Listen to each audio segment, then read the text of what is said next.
महाराष्ट्रातल्या तमाम शेळीपालक बंधूंनो, माझा तुम्हाला नमस्कार। बंधूंनो, बऱ्याच वेळेस शेळीपालकाचा महत्त्वाचा विषय असून सुद्धा बऱ्याच शेळीपालकाला ह्याच्याबद्दल ज्ञान नाही बरं का। शेळीपालनातला सगळ्यात महत्त्वाचा मुद्दा म्हणजे शेळीचं जंतनाशकीकरण, त्याला आपण डिवॉर्मिंग म्हणतो। शेळीच्या पोटातले किडे मारणं, शेळीच्या पोटातले जीवजंतू, जे अनावश्यक जीवजंतू ते मारणं, पण बऱ्याच शेळीपालकाला ह्याच्याबद्दलचं ज्ञान बऱ्याच जणांना नाही आहे।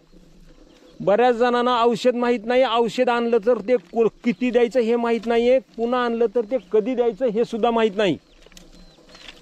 बरेच शेळीपालक एखादं औषध सांगितलं की ते मिळालं नाही, दुसरं मिळतंय, मग दुसरं मिळालं तर मग त्याची कंपनी वेगळी, ते आहे तर ते किती द्यायचं। बंधूंनो, ह्याची सगळी माहिती तुम्हाला या व्हिडिओमध्ये मी तुम्हाला देतो, फक्त व्हिडिओ स्किप करू नका। समजा आता बघा मी काय करतोय, आठवड्यामधून एक दिवस असेल, 2 दिवस असेल, मला जसं ॲडजस्टमेंट होईल तसं बरं का। आठवड्यामधून सकाळी बंधूंनो, आता बघा एक 8 वाजलेत, सकाळचे 8 वाजलेत, सोडल्याबरोबर शेळ्यांना मी हा लिंबाचा एक मोठी फांदी टाकली बघा तोडून। माझ्या भोवताली सगळे लिंबाचे झाड आहेत, एक फांदी टाकली, त्याच्यातल्या काही शेळ्या माझ्या खात्यात, काही शेळ्या खात नाही आहेत। तो भाग वेगळा बरं का। नाही खाणाऱ्या सुद्धा शेळ्या खातात। कधी खातात? ह्याच्या नादानं त्याच्या नादानं, किंवा त्यांना नाहीच खायला मिळालं अजून एक तासभर दुसरं तरी 100% खातात। मग मी हे तुम्हाला का सांगतोय बंधूंनो, लिंबाचा पाला हे प्रॉपर डिवॉर्मिंग आहे, नैसर्गिक डिवॉर्मिंग आहे, नैसर्गिक जंतनाशकीकरण आहे। पहिले काय औषधच नव्हते, जुने लोक हाच प्रयोग करायचे। हा लिंबाचा पाला बंधूंनो माणसासाठी तर चांगलाच आहे, पण जनावराला सोड चांगला आहे बरं का। तिच्या पोटातले, समजा जनावराच्या पोटातले काही जर जीवजंतू अनावश्यक जर काही वाढ होत असेल, आता मोठे मारणार नाहीत, पण जे छोटे मोठे जीवजंतू आहेत की जे त्यांच्या पोटामध्ये अनावश्यक वाढ करतायत, त्याचा खात्मा करण्याचं काम हे कडुलिंबाचा पाला करते। तर ज्या माझ्या बंधूकडं समजा काही माझ्या काही बंधूला येत नाहीये, कळत नाहीये, काहीच कुठलंच औषध कळत नाही, त्यानं फक्त काय करायचं, सकाळी शेळ्यांना आठवड्यातून 1 दिवस, 2 दिवस, 4 दिवस काय तुम्हाला टाकू वाटतंय तर सकाळी पण हा लिंबाचा पाला टाकायचा। सरासरी बंधूंनो, त्यांच्या ह्याच्यामधले लहान सहान जे किडे आहेत का नाही, 100% मरतील। ह्याचं दुसरं कारण, शेळीच्या रक्ताभिसरणाची वाढ चांगल्या प्रकारे होईल आणि शरीरामधली जे साखरेचं प्रमाण कमी जास्त प्रमाणात होत असतं का नाही, माणसाला साखर तशी जनावराला सुद्धा साखर कमी जास्त होते बरं का। तसं ह्याचं पूर्ण शरीरातलं संतुलनीकरण करण्याचं काम हे लिंबाचा पाला करते। आता हे सुरुवातीला शेळ्या काय अनुमान करतात, काही खात नाहीत, काही खातील, पण लहान पिल्ले जास्त खातात बघा। लहान पिल्लानं खाल्लेला अति चांगलं।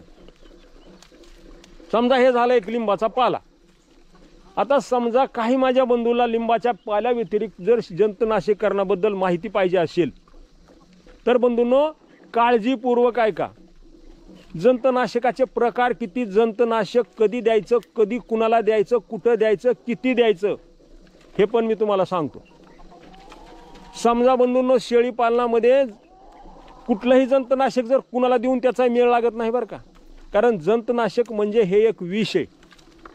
जर थोडा बदल झाला किंवा काही झालं तर त्याचे परिणाम त्या शेळीच्या शरीरावर होऊ शकतात, म्हणून थोडी काळजी घ्या।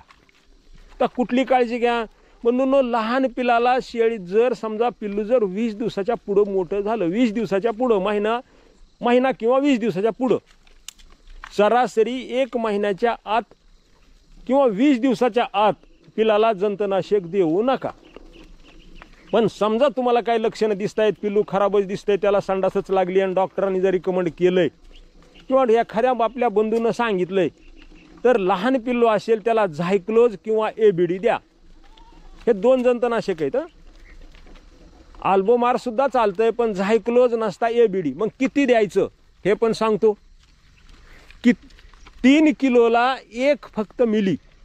लक्षात ठेवा, कुठलंही असू द्या, कुठलीही कंपनी असू द्या, लहान पिल्लाचं जर त्यानं दिलं ना 3 किलोला 1 मिली, मग एखाद्या वेळेस अर्धा पाव मिली थोडं कमी जास्त झालं चालेल। समजा तुम्हाला 10 किलोचं पिल्लू 3 मिली द्या, 15 किलोचं आहे त्याच पटीनं द्या। 3 किलो वजन अंदाजे धरायचं, जरी वाटलं तुम्हाला कमी जास्त थोडं चालतंय, उलट कमी चालतंय बरं का, जास्त देऊ नका। हे झालं लहान पिल्लाच्या बाबतीत। आता मी मोठ्या पिल्लाचं सांगतोय, आता समजा शेळ्या, आता पिल्लू समजा मोठं झालं तर पिल्लाला प्रत्येक महिन्याला बंधूंनो एक वेळेस द्या. असं कुठपर्यंत द्या? 3 ते 4 महिने, प्रत्येक महिन्याला एक वेळेस. कारण त्याचं डिवॉर्मिंग करणं पिल्लाच्या बाबतीत करणं फार आवश्यक आहे. पुन्हा समजा तुम्हाला वाटलं त्याच्या पुढं तुम्हाला थोडं ते मोठं झालंय, समजा 5-6 महिन्याचं झालंय, मग मोठं झालंय, त्याला काय करा, 3 महिन्यातून एक वेळेस, 3 महिन्यातून एक वेळेस द्या. आता त्याला कुठलं द्यायचं? मग त्याला अल्बोमार द्या, अल्बेंडाझोल द्या, ह्यापैकी कुठलंही द्या, पण ते गाभण नसलं पाहिजे. आता गाभण जर असेल, समजा तुमची शेळी एखादी गाभण आहे, त्या गाभण शेळीला हे देऊ नका बरं का. मग गाभण शेळीला कुठलं द्यायचं?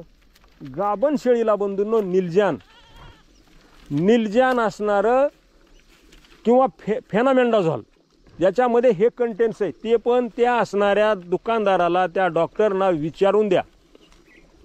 आता ह्याचं प्रमाण किती द्यायचं? शिळी असेल, बकरं असेल, मोठी असेल, बारकी असेल, 3 किलोला 1 मिली ह्याचं प्रमाण बंधूंनो सरासरी हे ठेवा. जास्त कमी झालं चालेल, पण वाढू देऊ नका प्रमाण. हे मी का सांगतोय? कारण डिवॉर्मिंग केल्यानंतर शेळीच्या अंगावर चकाकी येणे, शेळी कारण काय करतंय, हे जंत शेळीनं खाल्लेलं सगळं निमंत्रण खातात ना, मग ह्याच्यामुळं जंतनाशक करणं 100% आवश्यकच आहे. 1 शेळी असू द्या, 2 असू द्या, 4 असू द्या, नाही तर 100 असू द्या, जंतनाशकीकरण करणं सगळ्याच माझ्या शेळी पालकाला आवश्यक आहे. आणि ह्याचं सरासरी बंधूंनो सरकारी दवाखान्यामध्ये फक्त एखादं गाभणचं मिळणार नाही, नाही तर सरासरी जंतनाशक सरकारी दवाखान्यामध्ये मोफत मिळतं तुम्हाला, 10-20 रुपये देऊन. मग त्याकरता हे करणं फार आवश्यक आहे बरं का. मग समजा तुम्ही त्याचं, आणि त्याच्यात तुम्हाला अजून काही वाटलं, समजा तुम्ही एखाद्या महिन्यात दिले आणि तुम्हाला 3 महिने, तुम्हाला मी तर सांगितले 3 महिने, त्याच्या अगोदर पण काही तुम्हाला लक्षणं वाटलीत की तुम्हाला ते जंतनाशकीकरण द्यावं वाटते, त्याचं बी तुम्हाला सांगतो. समजा तुम्हाला एखाद्या शेळीच्या पिल्लाचे जंत झालेत का नाही कसे ओळखायचे? बंधूंनो, ज्या वेळेस ते लेंडी टाकते का नाही, ते लेंडी टाकते त्यावेळेस त्याची लेंडी चिटकून येते बघा. एकाला एक जर चिटकून अशी एकदम चिकट जर लेंडी जर झाली का नाही, त्या लेंडीची साखळी तयार झाली की समजायचं ह्याच्या पोटामध्ये जंत आहेत. किंवा एक शेंबडासारखा, त्या लेंडी बरोबर एक शेंबडासारखा भाग बाहेर येतोय, तरी समजायचं जंत आहेत. किंवा संडास करते, पातळ संडास करते, तरी समजायचं त्याच्या पोटामध्ये जंत आहेत.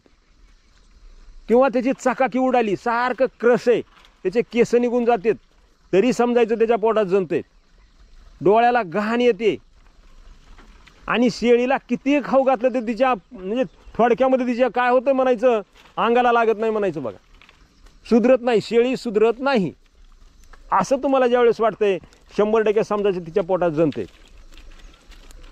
मग ह्याच्यामुळं समजा ह्यानं बी नाही, जर समजा तुम्हाला त्याच्यात फरक पडला तर कातडीमध्ये एक इंजेक्शन द्यायचं आहे बघा, हायटेक नावाचा आयवरमॅक्टिन घटक असतोय, ते जर तुम्ही कातडीत दिलं ना 1 मिली, मग ते कुठल्याही लहानाला बी 1 मिली 5-6 महिन्याच्या पुढून जमतंय बरं का. पण हे 1च मिली द्यायचं, मग किती वजन असू द्या, 50 किलो असू द्या, नाही तर 10-20 किलो असू द्या, 1 मिली मात्र कातड्यामध्ये द्यायचं. त्यानं सुद्धा त्याचं राहिलेलं जे आहे का नाही जंतनाशकीकरण ते सुद्धा होते. कारण बंधूंनो, जंत एक प्रकारचे नाही आहेत, अनेक प्रकारचे जंत आहेत. त्याकरिता ह्या उड्या प्रकारानं जर तुम्ही जंतनाशकीकरण जर योग्य दिलं तर तुम्ही जेवढं खाऊ घातलंय का नाही तेवढं त्या शेळीच्या उपयोगाला येते. नाहीतर काय होतंय, बऱ्याच माझ्या बंधूचं उगं मोकाट खाऊ घालते ते, आणि शेळीला कुठलाच फरक पडत नाहीये, शेळी आहे तशी आहे, त्याचा खाऊ घातल्याला काय उपयोग बंधूंनो. त्याकरता तुम्ही, मी म्हणतो ह्याच्यावर फक्त फोकस द्या, जास्त खर्च येत नाही आहे. पर शेळी 5 ते 10 रुपये येईल, 5च रुपये मी तर म्हणतो. पण एवढं करत असताना जर तुम्ही आठवड्यातून 1-2 दिवस जर हा लिंबाचा पाला जर टाकला ना, हे तर बंधूंनो कुणाच्या बापाला ऐकत नाही, हे फुकट आहे आणि एकदम नॅचरल इन प्रॉपर आहे. किती बी खाऊ द्या, त्यानं 10 किलो बी एक जणांना खाल्लं तरी काही फरक पडत नाही. हो का? अजून 1 तासानं ह्या फट्याला 1 सुद्धा पाला राहत नाहीये, मी तुम्हाला क्लिअर सांगतो. हे का सांगतोय मी, कुठंतरी माझ्या बंधूला अजून काही वेगळं शिकाय मिळावं म्हणून हे मी तुम्हाला सकाळी व्हिडिओ बनवलाय. तर बंधूंनो, ह्यापेक्षा तर तुम्हाला ह्या जंतनाशक करण्यावर कुठली अडचण येणार नाही असं मला वाटते. फक्त काळजीपूर्वक व्हिडिओ बघा आणि वाटलं बी पुन्हा तुम्हाला काय अडचण कॉमेंट बॉक्समध्ये मला जरूर लिहून पाठवा. थांबतो ह्याच ठिकाणी बंधूंनो. आवडला तर शेअर करा. जय हिंद, जय भारत.